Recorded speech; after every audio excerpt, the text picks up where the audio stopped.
ప్రతి ఏప్రిల్లో జగనే ఉండింటే వసతి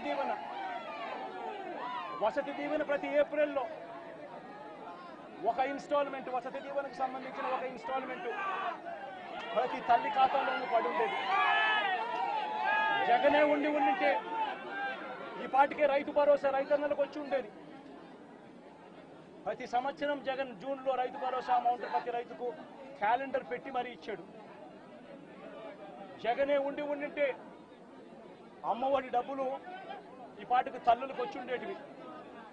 ప్రతి సంవత్సరం ప్రతి జూన్లోనూ అమ్మఒడి డబ్బులు తల్లులకు వచ్చిన పరిస్థితులు. జగనే ఉండింటే ప్రతి ఏప్రిల్లో మహిళలకు సంబంధించి అక్కచెల్లెమ్మలకు సంబంధించిన 0 వడ్డీ డబ్బు ఈ పాటికి వచ్చి ఉండేది.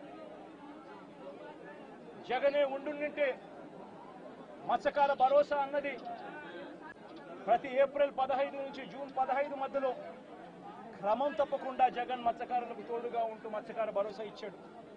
నేను అడుగుతా ఉన్నా, ఈరోజు వైఎస్ఆర్ కాంగ్రెస్ పార్టీ లేకపోవడం, చంద్రబాబు నాయుడు చెప్పిన అబద్ధపు మాటలతో ఈరోజు ప్రతి అక్క చెల్లెమ్మ ఎదురు చూస్తూ ఉంది.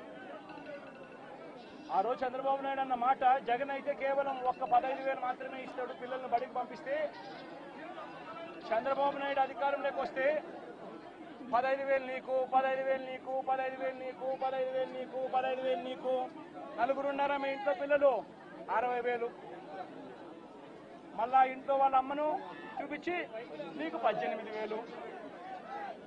ఇవన్నీ మాటలు మాట్లాడి ఈరోజు ప్రతి అక్క అడుగుతా ఉంది, ఎన్నికలప్పుడు నువ్వు చెప్పిన మాట ఏంది?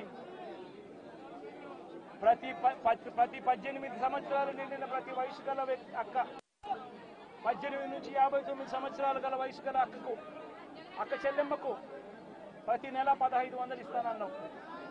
ఈరోజు రాష్ట్రంలో ఓటర్ల జాబితా తెలుసు మీకు. 4,12,00,000 మంది ఓటర్లు ఉన్నారు.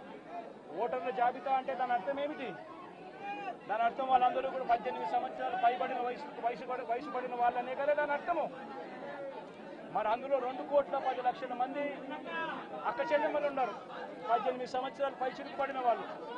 ఆ 2,10,00,000 మంది అక్క చెల్లెమ్మలకు పెన్షన్ తీసుకుంటున్న వాళ్ళు కాస్తో కూస్తో కొంచెం పక్కన పెట్టినా కూడా 1,80,00,000 మంది అక్క చెల్లెమ్మలు ఈరోజు మాకు 1,500 ప్రతి నెల ఇస్తానన్నావు, ఏమైంది మా 1,500, మా పరిస్థితి ఏమిటి, నీకు ఓటేషన్ నీ మాటలు నమ్మి అని చెప్పి అడుగుతా ఉన్నారు అక్క చెల్లెమ్మలు.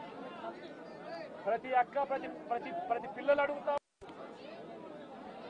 జగన్మామ ఉన్నప్పుడు క్రమం తప్పకుండా జగన్మామ 15,000 మా అమ్మకి ఇచ్చేవాడు అమ్మఒడి కింద. నువ్వు తల్లికి వందనం అన్నావు, మా ఇంట్లో 9 పిల్లలు ఉన్నారు, 60,000 మా ఇంటికి ఇస్తానన్నావు, ఎప్పుడు ఇస్తావు, ఎందుకు ఇవ్వడం లేదు అని చెప్పి అడుగుతా ఉన్నారు పిల్లలు.